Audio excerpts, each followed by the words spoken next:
All right. When let's go to this light. You're going to love this guest coming up. I'm looking forward to meeting him and speaking with him myself. But when the so-called Respect for Marriage passed last December, many of us were calling it then the Disrespect for Marriage Act, because what was in it? We were warning people here at FRC and in different places. People were warning Congress that this legislation was going to have devastating effects on Christians who hold to a biblical worldview regarding marriage. Well, we're seeing it happen. We're already seeing it. Our next guest is a former Georgia police officer. He was suspended and was, in essence, forced to resign. He chose to resign, but under tremendous pressure, after being told that he could not share his personal religious views regarding marriage on social media.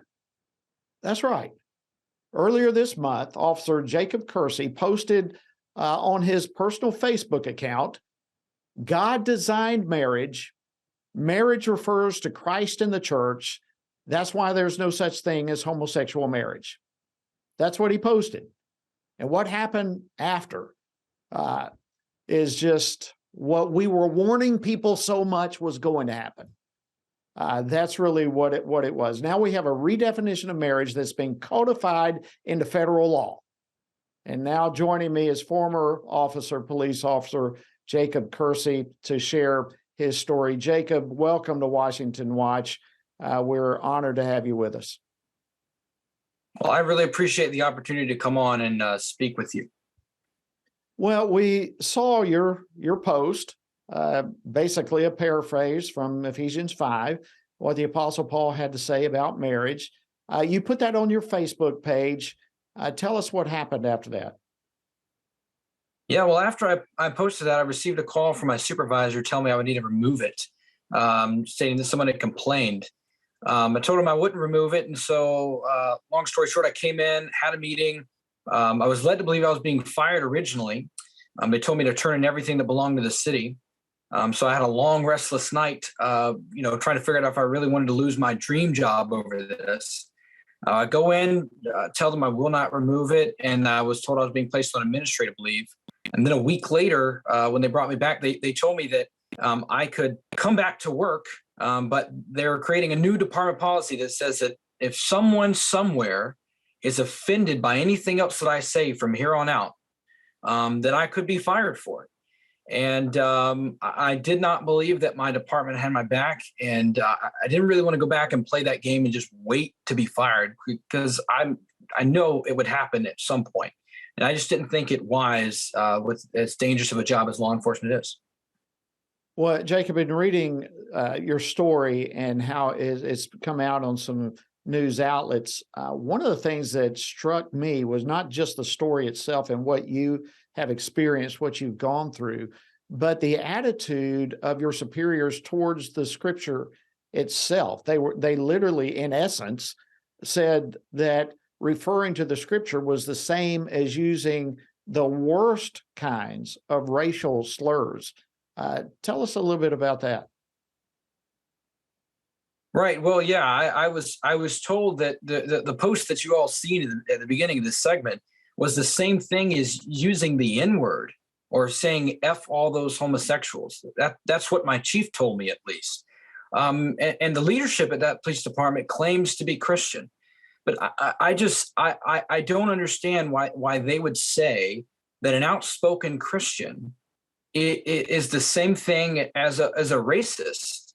It's just absolutely ludicrous to try to equate me to a racist who hates people based off the color of their skin because I believe in God's design for marriage.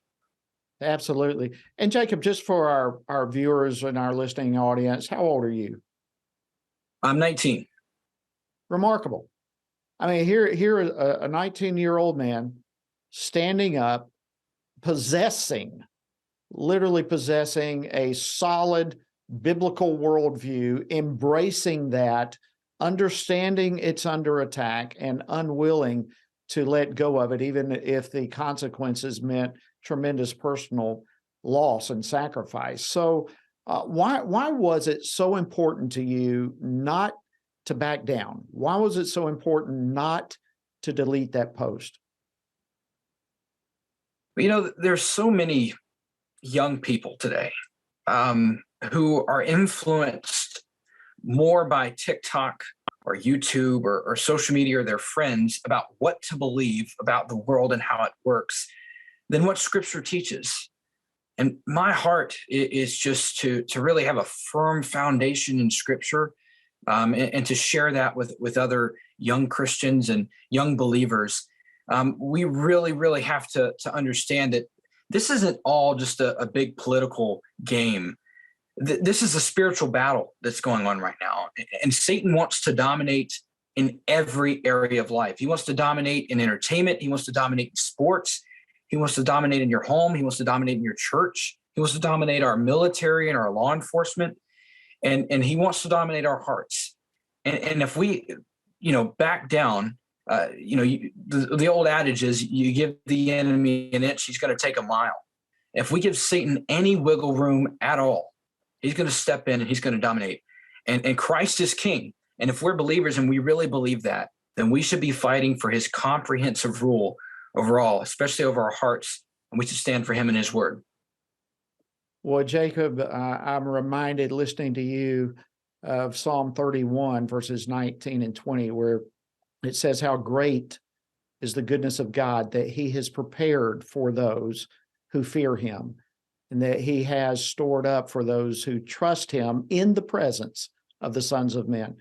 And I want to thank you for your courageous stance that you have taken. I think I know the answer to this final question, but I want to toss it out here to you anyway. As serving as a police officer has been a lifelong dream of yours, but not if it required you abandoning your faith to do so. So do you have any idea what your plans are next? Not entirely certain. I know that, there are opportunities to go back into law enforcement, possibly. I've had, people reach out and suggest places to go work. But, at the end of the day, I think of the Scripture, and I have ever since this all started, where Jesus called Peter and he left the fishing boat behind, and fishing was everything to him. And, I really, really enjoyed being a police officer, and that was a huge part of my identity at a young age. And I look forward to doing that for a long time. But, you have to follow when Jesus calls, and wherever he leads, whether it's, with my podcast or into ministry or college, or even if it is back in law enforcement, if I'm following him, I know I'll be where I'm supposed to be. Jacob Kersey, we thank God for you. And there are thousands and thousands of people all across America right now who are touched by your story and are praying for you and looking forward to the doors that God is going to open in your life for the next chapter. Thank you for joining us this evening on Washington Watch, Jake. Thanks so much for having me.